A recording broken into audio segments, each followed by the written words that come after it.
Hello दोस्तों, तो आज का हमारा वीडियो है why we use NGR in transformer grounding. तो इसके पहले हम और भी 2 वीडियोस देख चुके हैं। उसमें हमारा पहला वीडियो था ट्रांसफार्मर न्यूट्रल अनग्राउंडेड।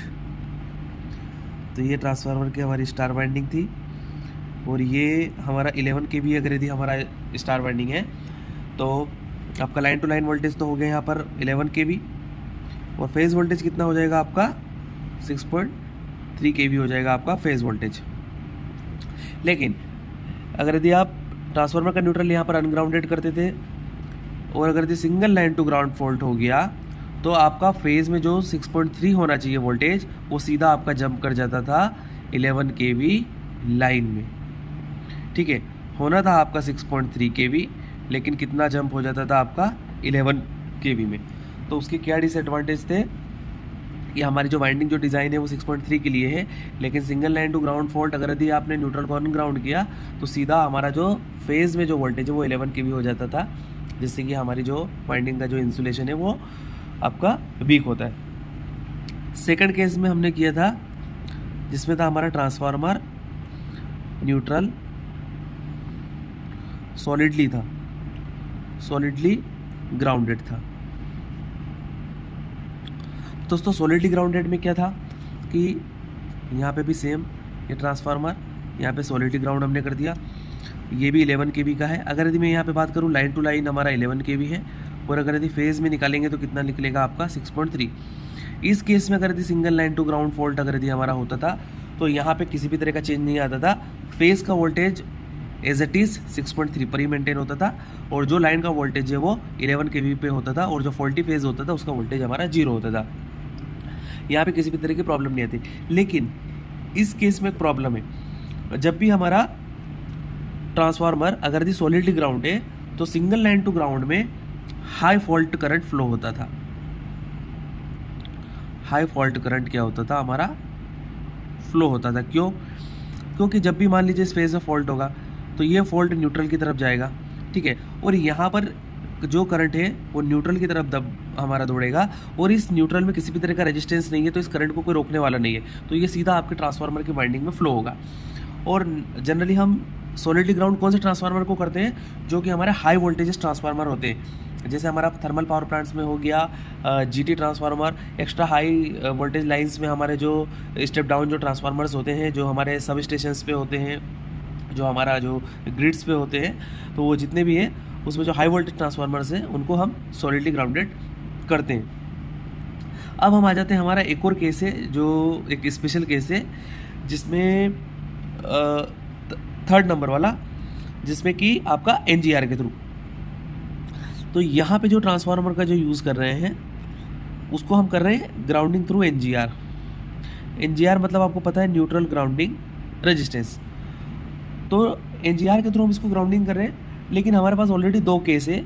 अब यहाँ पर आपको NGR में इसको जब हम ग्राउंडिंग करें तो इसकी ज़रूरत हमें पड़ी क्यों? तो दोस्तों इसका सिंपल सा रीज़न है कि किसी भी फेज़ में अगर यदि आपका फॉल्ट होगा तो आपको क्या करना है, सिंपल सा रेजिस्टेंस का काम क्या होता है कि करंट के फ्लो को रोकना। मतलब क्या करेगा ये, करंट को क्या करेगा हमारा, ये लिमिट करेगा। ठीक है, और कौन सा करंट है ये, हमारा फॉल्ट करंट। ओके, मैं यहाँ पे लिख देता हूँ, तो फॉल्ट करंट है ये, फॉल्ट आई जो करंट है उसको हमारा क्या है, सिंपली इसको क्या करना है, लिमिट करना है। तो इसलिए हम NGR लगा रहे हैं। अभी दोस्तों कितना फॉल्ट करंट को लिमिट करेंगे, हम वैल्यू क्या रखेंगे, एक मैं रेंडम यहाँ पे एक वैल्यू में ले रहा हूँ मोटा मोटी। तो मान लीजिए कि अगर यदि मेरा 11 kV का सिस्टम है, line to line voltage 11 kV हो गया। ठीक है, और फेज़ वोल्टेज कितना हो जाएगा हमारा 6.3 kV फेज़ वोल्टेज। तो यहाँ से यहाँ हमारा फेज़ है, ये हमारा न्यूट्रल है, ये फेज़ हो गया, न्यूट्रल से यहाँ तक फेज़ है और यहाँ से यहाँ हमारा लाइन दिखेगा। ठीक है, तो अगर यदि मुझे लिमिट करना है फॉर एग्जांपल 100 एम्पियर करंट, मतलब मैं 100 एम्पियर करंट से, करंट को जो मैं लिमिट करना चाहता हूँ मैं कितना है 100 एम्पियर, मतलब मैं 100 एम्पियर से ज़्यादा इस ट्रांसफार्मर में फ्लो नहीं होने देना चाहता। तो अगर मैं 100 एम्पियर अगर करंट को लिमिट करना चाहता हूँ तो मुझे रेजिस्टेंस का वैल्यू कितना रिक्वायरमेंट होगा, तो आपका फेज़ वोल्टेज कितना है 6.3 kV। ठीक है, आपका करंट कितना है 100 एम्पियर है, तो आप रेजिस्टेंस कैसे निकालेंगे, रेजिस्टेंस हम कैसे निकालते थे, V equals to I R, तो R equals to V divided by I. तो 6.3 kV को हम डिवाइड करेंगे 100 से, तो अप्रॉक्सीमेट ये कितना आएगा, 63.3 ओम आ जाएगा। तो अगर यदि मुझे 100 एम्पियर करंट को अगर यदि मुझे लिमिट करना है तो मैं रेजिस्टेंस का वैल्यू कितना लूँगा यहाँ पर, 63.3 ओम। ठीक है, तो अगर यदि यहाँ पर कोई भी फॉल्ट आएगा तो ये 100 एम्पियर तक का जो करंट रहेगा उसको यहाँ पर क्या कर देगा, ये लिमिट कर देगा, मतलब 100 एम्पियर से ज़्यादा जाने नहीं देगा। ठीक है ना, केवल 100 एम्पियर तक का ही करंट आपका इससे फ्लो हो सकता है। अभी दोस्तों इससे फ़ायदा क्या हुआ, इससे हमें फ़ायदा क्या मिला, तो इससे हमें फ़ायदा क्या है कि ये NGR हम यूज़ कौन सी सिचुएशन में करेंगे, ये कहाँ लगाएंगे, ये किस सिचुएशन में करने वाले हैं, या NGR हम किस सिचुएशन में यूज़ करेंगे। तो NGR का यूज़ आप करेंगे हमेशा कहाँ पर, जहाँ पर जिस ट्रांसफार्मर के साथ आपके क्या कनेक्टेड होंगे, हमेशा मोटर फीडर्स। जहाँ पर भी आपकी जिस ट्रांसफार्मर से आपके मोटर फीडर्स अगर यदि कनेक्टेड रहेंगे, मोटर भी कौन सा, HT मोटर्स। HT मोटर्स मतलब कौन सा, जिनका वोल्टेज 3.3 kV, 6.6 kV और 11 kV। मैंने तो अभी तक 3 सिस्टम देखे हैं, इतना वोल्टेज तक का मैं मोटर देखा हूँ 11 kV तक का। तो जहाँ पे ये HT मोटर्स कनेक्टेड होंगे 3.3 kV, 6.6 kV, 11 kV, उस ट्रांसफार्मर में हमेशा आप देखिएगा NGR होगा। अब ऐसा क्यों, क्योंकि कोई भी जो मोटर होता है उसके अंदर मोटर का डिज़ाइन कैसा होता है, मोटर होता है, मोटर में एक वाइंडिंग होती है, वाइंडिंग में हमारा क्या होता है, आर, मैं वाइंडिंग बना देता हूँ RYB, मैंने ये वाइंडिंग बना दिया RYB। अब एक मोटर है, इसके अंदर वाइंडिंग है, और वाइंडिंग हमारी किस में लगी होती है, हम मोटर में वाइंडिंग को किस में फिट करते हैं, कोर में, है ना, हम वाइंडिंग को किस में फिट करते हैं, कोर में। अब जब भी अगर यदि मोटर में कोई भी अगर यदि सिंगल लाइन टू ग्राउंड अगर यदि फॉल्ट हुआ, मान लीजिए कि वाई फेज में अगर यदि कोई फॉल्ट हुआ, ग्राउंड फॉल्ट हो गया या अर्थ फॉल्ट, ग्राउंड फॉल्ट बात एक ही है, अगर यदि ग्राउंड फॉल्ट हो गया, अब ये जो ग्राउंड फॉल्ट का जो करंट है, अब अगर यदि ये मोटर हमारा किसके साथ कनेक्टेड है, ट्रांसफार्मर फीडर के साथ में, मैंने बताया आपको, तो मैं यहाँ पर एक छोटा सा एक SLD आपको बना के बताता हूँ।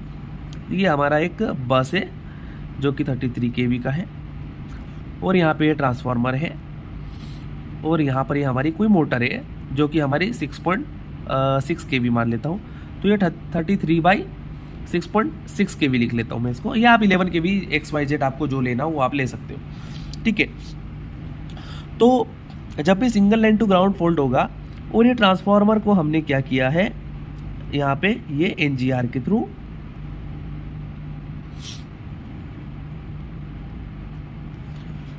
यहाँ पर ये ग्राउंडेड है।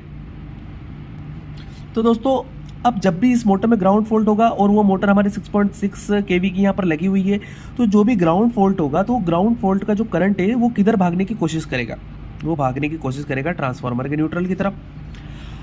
यदि हमने ट्रांसफार्मर के न्यूट्रल में रेजिस्टेंस नहीं लगाया, मैं उस करंट को लिमिट नहीं करूँगा, तो बहुत ही ज़्यादा फॉल्ट करंट ट्रांसफार्मर के न्यूट्रल की तरफ फ्लो होगा।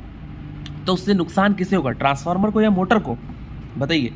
उससे नुकसान होने वाला है हमारी मोटर को। क्यों, क्योंकि पहले फॉल्ट था किसमें, वाइंडिंग में, वो वाइंडिंग कोर के साथ में आपका क्या हो गई, कोर के साथ आपका टच होने से आपका उसमें ग्राउंड फॉल्ट क्रिएट हुआ। तो जब भी आपका उसके साथ ग्राउंड फॉल्ट होगा, तो हाई करंट आपका किधर फ्लो होने की कोशिश करेगा, ट्रांसफार्मर के न्यूट्रल की तरफ। अगर यदि आप अब न्यूट्रल में तो आपने कोई रेजिस्टेंस लगाया नहीं, तो हाई फॉल्ट करंट जाएगा, और वो हाई फॉल्ट करंट आपका क्या करेगा, जो आपकी मोटर है, मोटर की जो कोर है, मोटर की जो कोर है, वो करंट के फ्लो होने के लिए नहीं बनी है, वो करंट के फ्लो होने के लिए नहीं बनी है, वो किसके लिए बनी होती है, कोर केवल मैग्नेटिक फ्लक्स को कैरी करने के लिए बनी होती है। तो आपकी कोर क्या हो जाएगी, कोर हो जाएगी आपकी डैमेज। तो दोस्तों मोटर की कोर को डैमेज होने से बचाने के लिए हम NGR का यूज़ करते हैं, ताकि हम उस करंट को रिस्ट्रिक्ट कर सकें NGR के थ्रू। तो हम करंट को क्या करते हैं, उस फॉल्ट करंट को लिमिट करते हैं ताकि कम से कम जाए, जिससे हमारी मोटर की जो कोर है वो डैमेज ना हो। क्योंकि मोटर में आप जब भी आपने देखा होगा कोई सी भी मोटर आप रिवाइंडिंग करते हैं तो आप नॉर्मली किसी भी मार्केट में जाके आप मोटर की जो वाइंडिंग है उसको तो रिवाइंडिंग आप करा सकते हैं, लेकिन आप बताइए क्या आप कोर रिप्लेस कर सकते हैं? अगर यदि आपको कोर को अगर यदि आपको डैमेज अगर यदि कोर है आपको उसको अगर यदि आपको ठीक करना है तो वो सीधा कहाँ जाएगी? फैक्ट्री। ठीक है दोस्तों, तो इतना बड़ा हम HT मोटर है, इतना क्रिटिकल मोटर्स होता है तो हम उसके लिए इतना बड़ा रिस्क तो नहीं लेंगे, इसीलिए दोस्तों NGR का यूज़ करते हैं ताकि हम क्या करें उस फॉल्ट करंट को लिमिट कर सकें जिससे हमारी मोटर की कोर डैमेज ना हो। और ये फॉल्ट करंट को हम कितना लिमिट करना है, तो ये डिज़ाइनर एक हमें कर्व देता है कि कितना करंट फ्लो होने पे आपका मोटर का कोर डैमेज हो जाएगा। जैसे मान लीजिए कि कोई HT मोटर है आपका 11 kV का है और बहुत सारे मोटर्स होते हैं, तो उसमें जो भी हाईएस्ट मोटर होगा उसका कोर कितने एम्पियर पे डैमेज हो जाता है उतना आपको वो वैल्यूज़ आपको सेट करना पड़ेगा, वो आपको मैन्युफैक्चरर्स प्रोवाइड करेगा। लेकिन इसके अंदर एक चीज़ आपने और देखा होगा, ये तो हमने बात करी HT की, लेकिन जब भी आपने देखा होगा जो आपके LT स्विचगियर के जो भी ट्रांसफार्मर्स होते हैं आपने देखा होगा 415 जो यूनिट PCC होते हैं आपके यूनिट PMCCs जो भी होते हैं उसमें कभी भी आप देखेंगे 415 जो ट्रांसफार्मर होता है उसके न्यूट्रल को हम NGR के थ्रू ग्राउंड नहीं करते। ऐसा क्यों? क्योंकि उसमें भी तो बहुत सारी मोटर्स हमारी लगी हुई होती है, तो फिर तो वहाँ पे भी ग्राउंड होना चाहिए, लेकिन वहाँ पर हम NGR के थ्रू ग्राउंड नहीं करते। तो दोस्तों इसके बारे में हम डिस्कस करेंगे हमारे नेक्स्ट वीडियो में कि जो 415 में जितने भी हमारे LT जो ट्रांसफार्मर्स होते हैं, नॉर्मली जो ड्राई टाइप ट्रांसफार्मर्स होते हैं उसमें हम वहाँ पर किसी भी तरह का NGR का यूज़ नहीं करते। तो आई होप दोस्तों आपको NGR का यूज़ आज समझ में आया होगा कि हम क्या करते हैं। तो एक बार मैं समराइज़ कर देता हूँ इसको। ट्रांसफार्मर जो न्यूट्रल अनग्राउंडेड अगर यदि आप रखेंगे तो उसमें जब भी single line to ground fault होगा तो हमारा जो फेज़ वोल्टेज है 6.3 वो लाइन वोल्टेज 11 kV में बदल जाएगा। और जहाँ पर हम ट्रांसफार्मर को अगर यदि सॉलिडली ग्राउंड करते हैं तो वहाँ पे single line to ground fault होता है, तो वहाँ पे किसी भी तरह का चेंजेस नहीं होता है, लेकिन वहाँ पर हाई फॉल्ट करंट हमारा वाइंडिंग में फ्लो होता है, लेकिन हम ट्रांसफार्मर को उस हाई फॉल्ट करंट के लिए हम डिज़ाइन करते हैं। ठीक है, और यहाँ पर केस नंबर हमारा तीसरा था NGR। तो NGR का हम यूज़ क्यों करते हैं? ताकि हम फॉल्ट करंट को लिमिट कर सकें। और फॉल्ट करंट को लिमिट हमें किसके लिए करना है?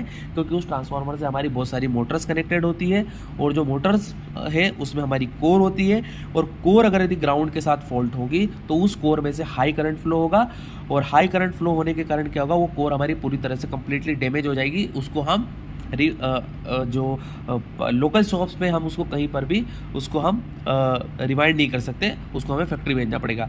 तो उस कोर को बचाने के लिए हम NGR को लगाते हैं, जिससे कि हमारा फॉल्ट करंट क्या होता है, लिमिट होता है। Thank you.